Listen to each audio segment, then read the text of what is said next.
What's going on, guys? It's Elias. Welcome back to the channel. Thanks for tuning in today. For today's video, we're going to be going over this one upgrade that a whole bunch of people love to do on the Civic Type R back there.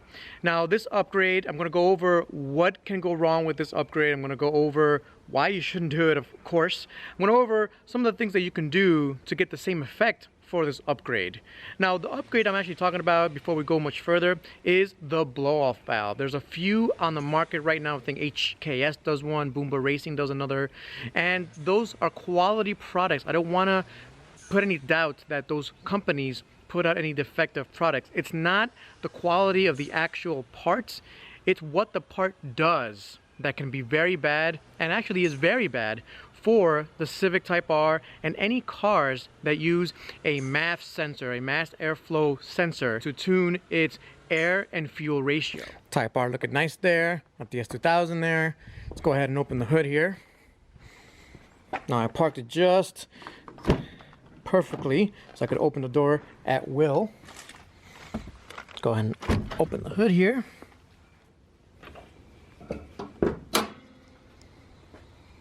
The K20C1. So like I said, the modification in question is the blow-off valve, and we're going to take a close look at the engine. I'm going to explain to you guys how our turbo system works, first of all, how the injection and ECU and everything else works off of each other in order to get the right fuel and air mixture into the engine to make the most amount of power. Then we're going to go over exactly what a blow-off valve does, and then we're going to go over why blow-off valves break these engines.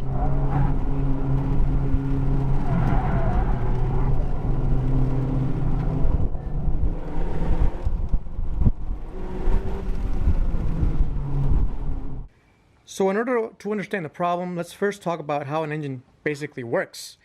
Now, an engine, all it really is a very fancy air pump with gasoline being pumped into it, and that makes power. So there's many different things that are in here. It can look complicated to some people, a lot of hoses, but at the end of the day, it's just one big air pump. So let's follow where the air goes. So to begin with, in the Type R, the air goes right through here, and it goes through the airbox, which is all here, and then it goes right through here. Now this right here, this is a MAF sensor, a mass airflow sensor. Most cars, I would say almost all cars these days, have a mass airflow sensor. It's a much better way to measure how much air is getting into your engine than a speed density sensor. And the ECU, which is right here, by the way, I need a cover for it. I don't know where my cover went. But the ECU uses this measurement to know how much air is getting in there, and then it knows at some point, and it knows how long that takes, it knows that it needs to add fuel for that air. So following this, the air goes through here, right? And right under it, unfortunately, is the turbo. We'll get there because the air does go right into the turbo. It goes right in there. Now this is what I call the cold side of the turbo. Under here is the hot side of the turbo. Let's see if we can take a look there. So the hot side of the turbo is right in there. I'm actually touching it. It's right there, and we'll go back to that after the air actually gets there, because the air from here does not touch the hot side. It's spooled up by that hot side, stays here, and then from here goes to the intercooler. So the intercooler goes right through there. There's a pipe right through there. There's the intercooler. It goes right through there. We follow it back up. And there's the pipe. So to recap, air goes through here, hits the turbo, goes down through here. So after the turbo, it's charged air, it's pressurized air. Goes through the intercooler, gets cooled through the intercooler. That's the charge pipe. Goes back there and into the engine. After it hits the engine, obviously there's combustion. Fuel gets dumped in with the charged air. And then after fuel gets dumped in, it burns, it gets nice and hot, goes through the engine. Now, one thing to note, the exhaust is cooled by radiator fluid. It's cooled by the cooling system. That's due to emissions. We'll get to that in another video, but it goes through there. Now we're at the hot side of the turbo, right here. That spins this, goes right into the downpipe, that downpipe has the catalytic converter, and it goes right out the back. So now that we know what the air does, why do people install blow-off valves? Well, it's very simple. When you're on throttle, when you're accelerating as hard as possible, the air that's going in here is highly pressurized. You're getting, especially on this engine, around between 18 and 21, 22 psi of pressure. That's a lot of pressure. And the engine knows this. Now, when you let go of the accelerator pedal, of course, as soon as you let off, the butterfly valves in there shut off, right? I don't know if there's 4 of them. I don't know if there's 1 of them. I think there's only 1 of them in the throttle body somewhere. That's electronically controlled, and it shuts off. And you're left with a whole bunch of pressure that is not going to go anywhere except for back to the turbo. That can be a bad thing because something called compressor lag or compressor stall can occur. If all that pressure goes right back to the turbo, it can completely stall the turbine in there, and you'll have massive turbo lag. This is especially prevalent when you go, let's say, from second gear, third to third gear. When you're shifting gears, your turbo has to deal with all that pressure, and if it doesn't have some way to deal with that, you'll get massive turbo lag. Now, if you put a blow-off valve there, it will vent to atmosphere versus going back into the turbo, and that's where blow-off valves were born. Here's the thing. Honda knows all this already, and they've already put a recirculation valve. A recirc valve takes the pressure, dumps it back into the intake system or the EGR system, and doesn't let it vent to atmo. It always deals with that air, and that air stays in the system. It absolutely knows that it still has that much air, and is going to deal with it. So I want to reiterate this, guys. Honda's engine designers already took this into consideration and dealt with any compressor stall issues that may come. So, in short, the car does not need a blow-off valve. The other reason people get blow-off valves is for the noise. So if you're not convinced yet, let me further convince you not to get a blow-off valve. So we are back at the engine here, back at the mass airflow sensor right at the beginning. The ECU knows how much air is going into the engine just by this sensor. There are other sensors, there's pressure sensors up there, there's a bunch of other sensors, but this sensor is telling the computer there's X amount of air in the system.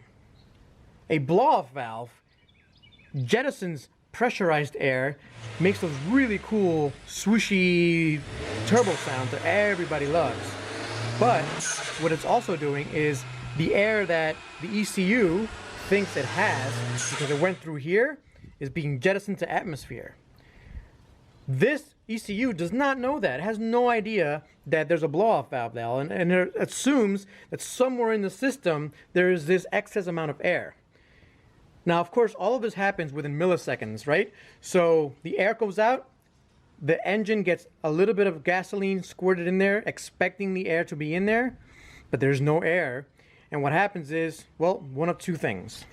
So in a gasoline direct injected engine, here's a couple of things that happens when you inject gasoline without having that air to combust it. First is you're gonna have hesitation. It's gonna feel like a sputtering. It's basically gonna feel like if you had a bad spark plug or if you had no compression in the cylinder. It's that same feeling. Your cylinder is not firing off, and it could be all 4 cylinders could not be firing off, and your whole engine could shut off, possibly, if it's that bad. Now, it doesn't always get that bad. Usually with these blow-off valves that I've seen in the Type Rs, they're pretty decent in terms of only letting a little bit of air out just for the noise, and for the most part, most combustion happens. The other thing that happens when you squirt fuel without having that air to burn it is you get something called fuel dilution in the oil. Now, this is a very prevalent problem in the Civic SIs, actually not so much the Civic SIs because they're driven harder, but more like the CRVs and the 1.5T engines in the Honda lineup. They're having oil dilution, and it's due to the fuel and direct injected fuel not fully burning, getting diluted into the oil and ruining the oil, and that can cause a plethora of problems. Now, the Type R doesn't really have those issues. I covered that in a different video, but if you run a blow-off valve, you will have excess fuel, you will get fuel dilution. Now, another thing that can happen, this is actually very common, is if you constantly get that done to your engine if you're constantly spreading fuel without getting any spark, without getting the right amount of air. Your spark plugs will get fouled. Your coil packs can be damaged because they're not firing correctly.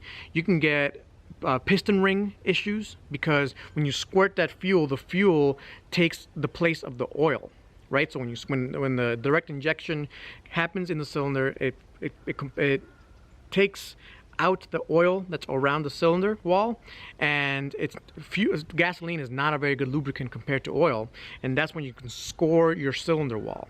So a ton of problems can occur when this happens. So to finish up the video here, the only real way to run a blow-off valve, if you really want to hear that noise, is to run a Motec system or a standalone ECU and switch your metering mode from MAF to speed density. Now, I don't necessarily recommend you do that. I think the MAF sensor is a really good way to tune your car. I mean, that's why everybody does it. Not only is it better for fuel management, it's better for overall engine health.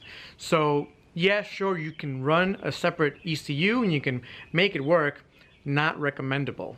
So what do you do if you want the same blow-off noises that the blow-off valve gives you? Well, there's no real way to get the same exact noise, but you can upgrade the intake. There's a few good intakes out there, the PRL, etc. They're not going to give you any power. They're only going to give you some better noises.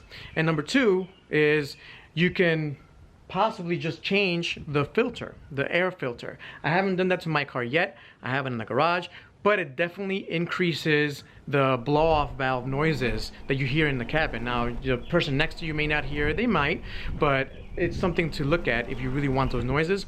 Blow-off valves are a big problem. Do not do it. The only thing you're getting is noise. You're spending money. They're kind of complicated to install as well, from what I hear. You got to be very careful in the way you install them, and really not worth it, guys. So a little bit of a long video, I think. I know it was try to be as concise and quick as I possibly could be for you guys. I know your attention spans are really short there. And so if you enjoyed the video, you know, I really appreciate it if you subscribe to the channel first, you like the video, and share. So if you think this is valuable, share it on the forums. I would totally appreciate that. It would mean a lot to me, and it means that you guys enjoy the videos, and I will continue to make them, obviously. But yeah, thanks for watching, guys. I'll catch you next time. Peace out.